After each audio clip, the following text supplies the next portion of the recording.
Hey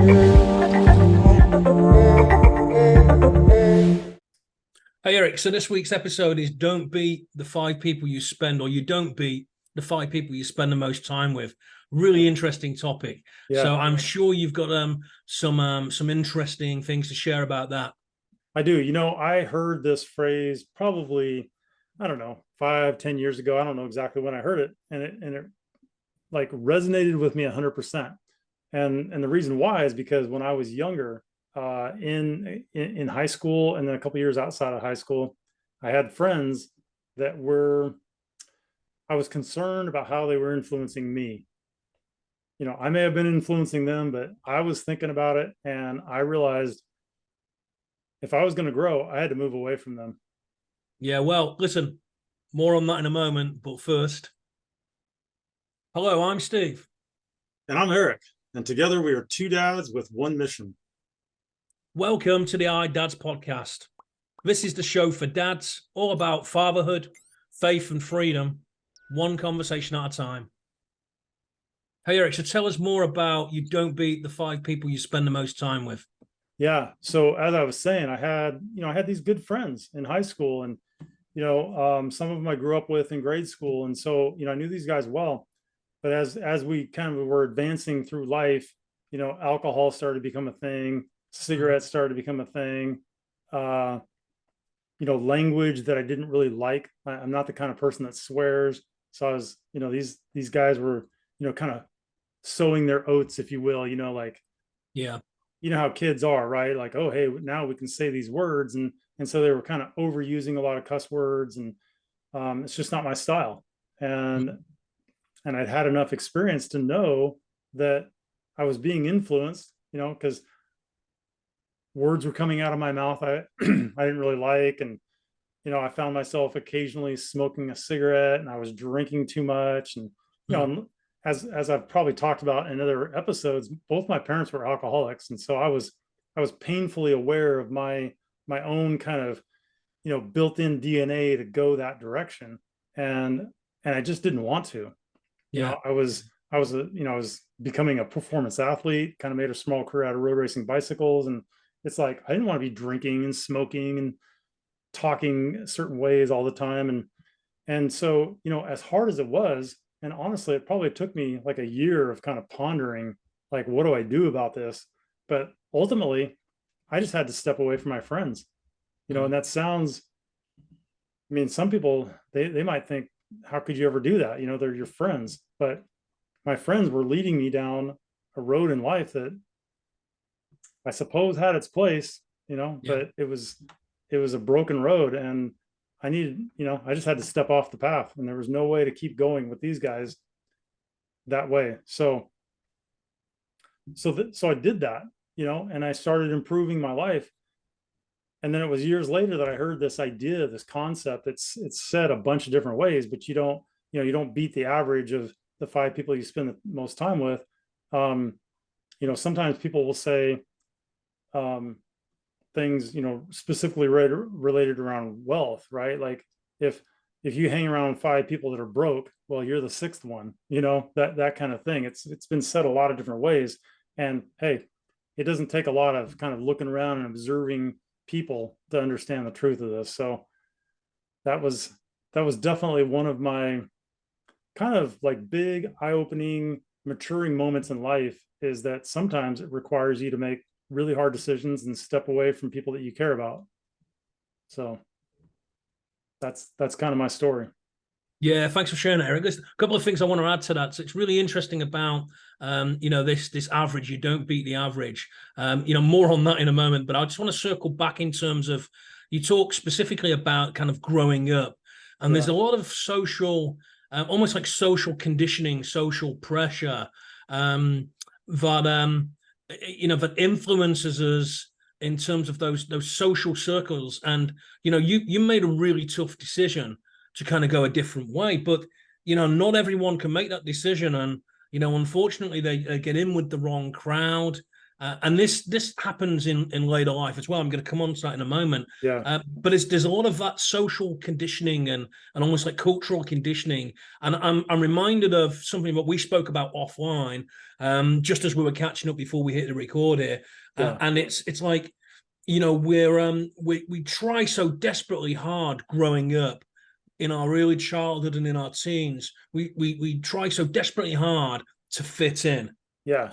Fit in with the right group and try and be part the of pressure to conform, gang. right? Yeah. Yeah. And the whole phrase is, look, we try so desperately hard to fit in when we were all born to stand out.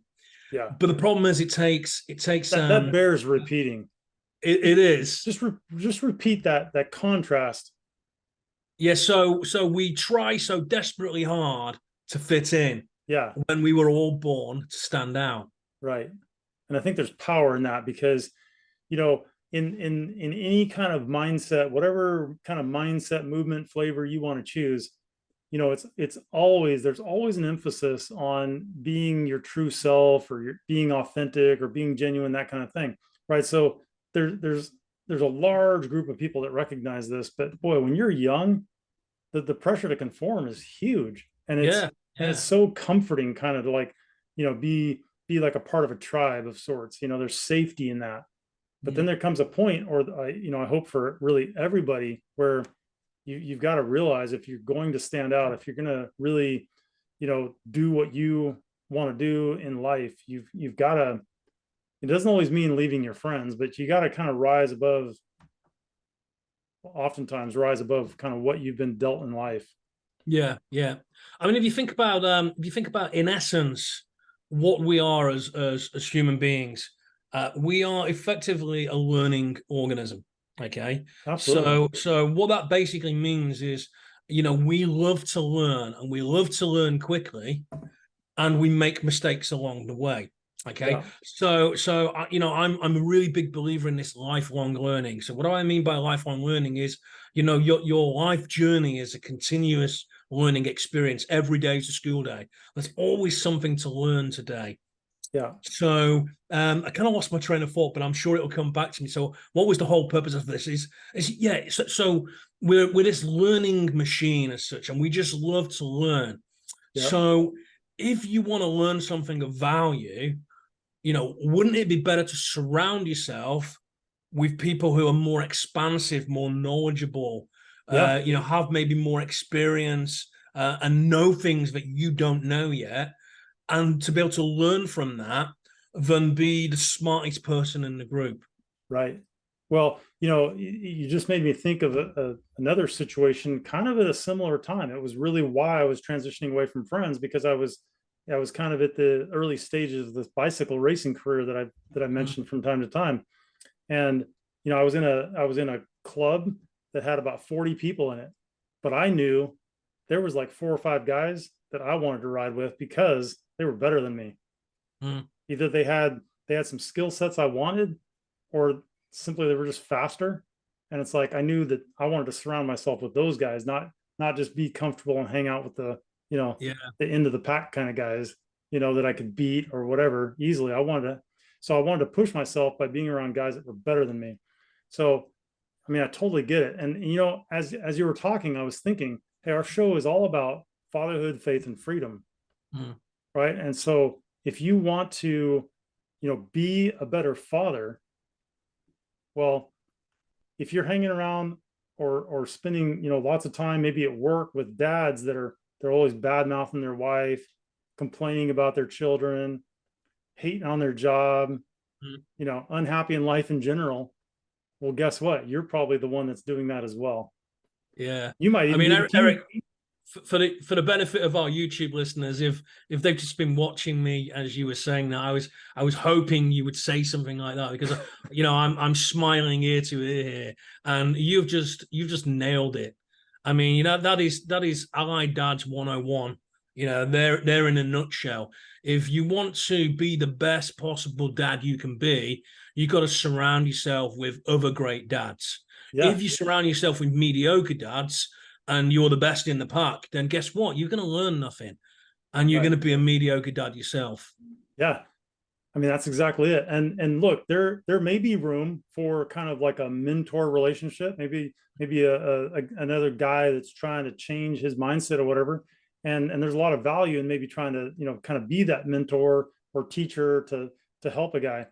But I'll tell you what, when I hear a guy badmouth his wife, really, or children in public, I immediately think that guy doesn't respect himself.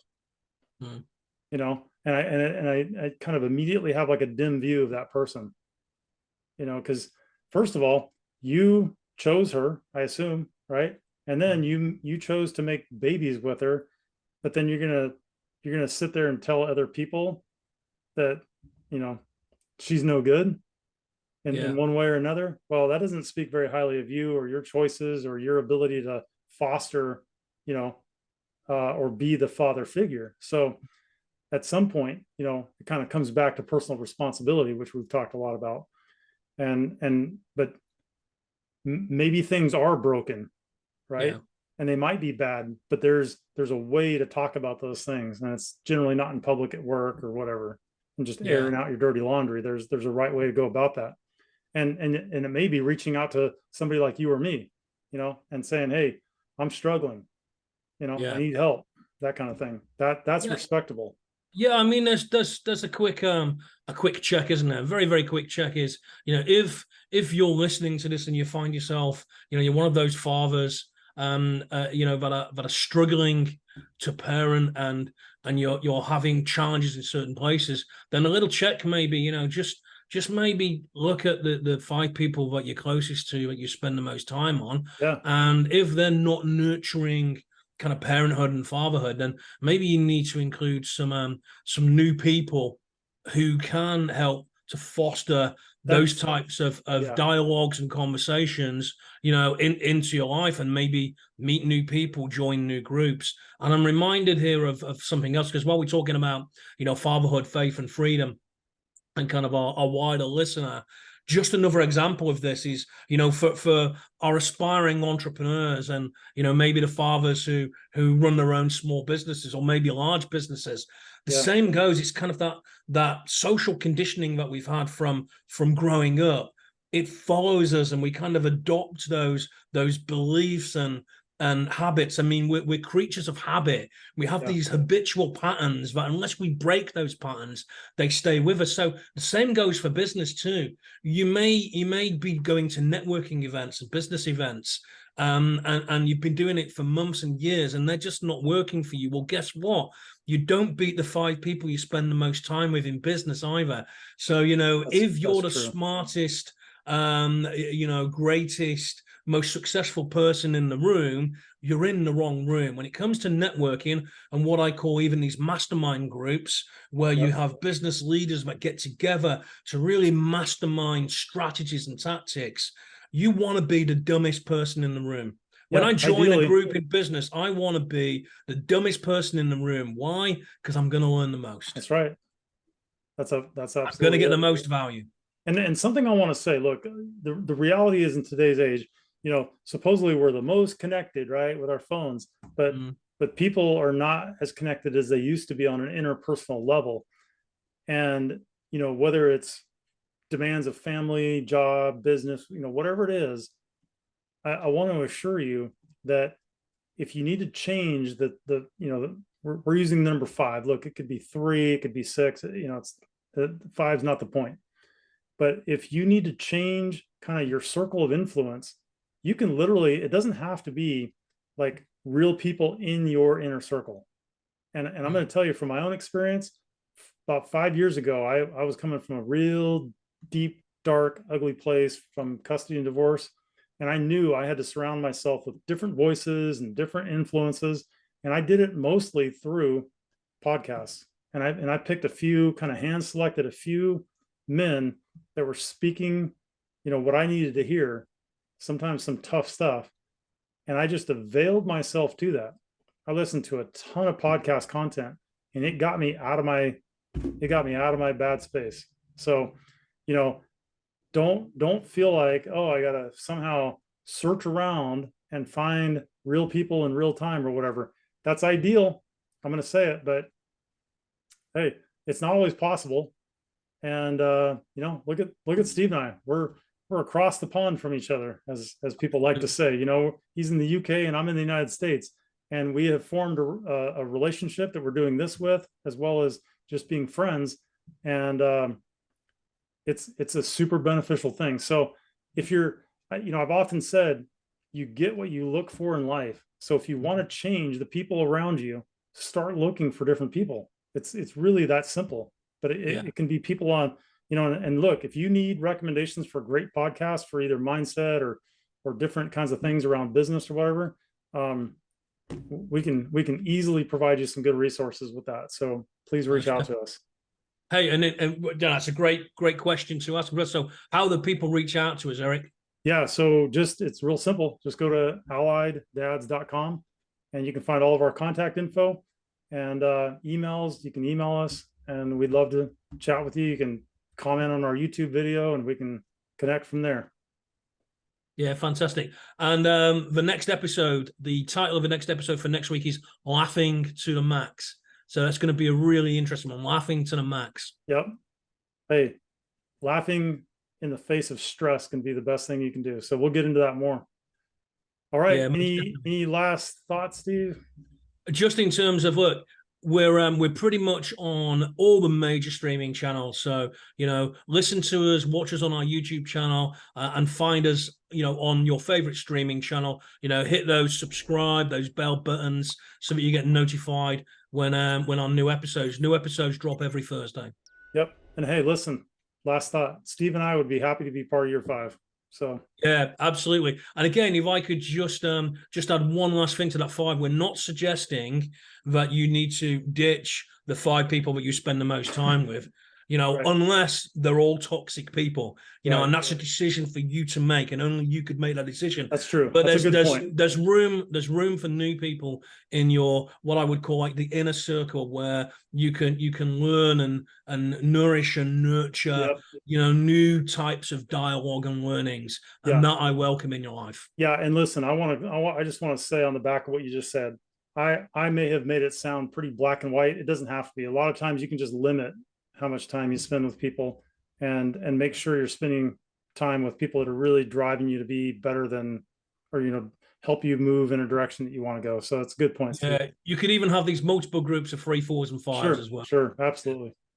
Yeah. Okay. Good stuff.